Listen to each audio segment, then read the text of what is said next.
Want me to make that coffee? We can grab dinner before the show. I'm going to take a shower, I grinned. But yeah, coffee sounds amazing. I knew Valerie would want to help me get ready and make a whole production of tonight. Sometimes I wished that I was more like she was. I preferred to go to the movies or maybe a coffee house, even stay home. I walked down the hallway and into my bedroom, yawning half the way. I stripped my sweats and t-shirt off and stared in the mirror, hating my pale skin that highlighted every sign of exhaustion. I took way more classes this semester than I should have. Valerie got us the apartment. While I paid some rent, she covered most of it with her parents' help. I'd be eternally grateful for that, and told myself to suck it up and go out. It was the least I could do. I turned on the water and stepped in, letting the steaming liquid sluice over my sore back. I loved showers. They were relaxing, and one of the few times I was alone. The stress practically flowed out of my body. I washed up, wrapping a towel around my head and drying off before I pulled on my robe and tied it in a knot. I brushed my hair quickly and headed out to the kitchen, inhaling the fresh aroma of coffee. She always made it strong and a little sweet, just the way I liked it.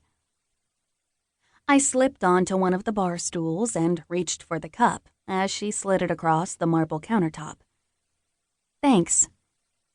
She smiled and nodded. I'm going to shower too. Then we can get ready.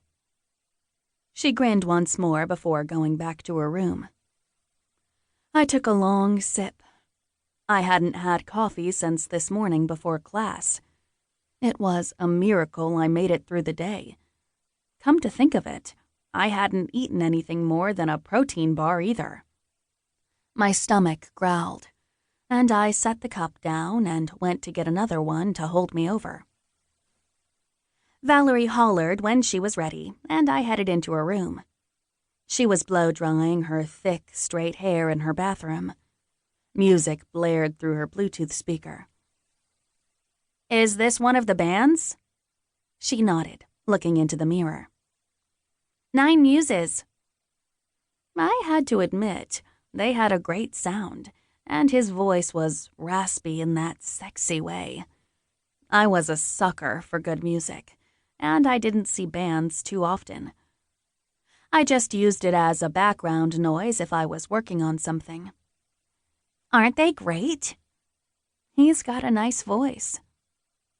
She flipped her hair up to run a brush through it and smirked into the mirror. I smirked back. Valerie dried my hair and used her straightener to give it a sleek look before glancing at the makeup on the counter. Sit. She pointed at a chair.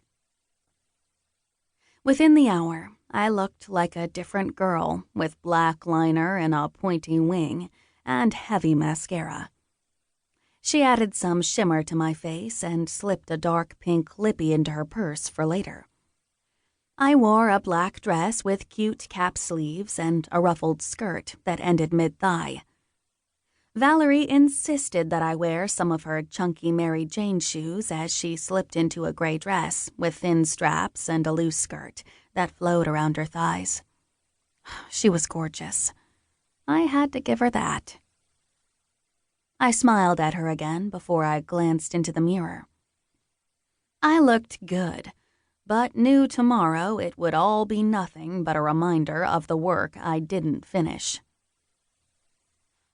We left the apartment and took her car to a little bistro down the road for a quick bite. It was decent and affordable for my budget from tutoring. My parents paid for school and a small part of the apartment, but they couldn't afford to give me a lot of pocket money. My brother started college this year in San Diego, so they had to make sure we could both get an education. Valerie was always generous. I was lucky to have her. Her parents had a lot more money, and she was...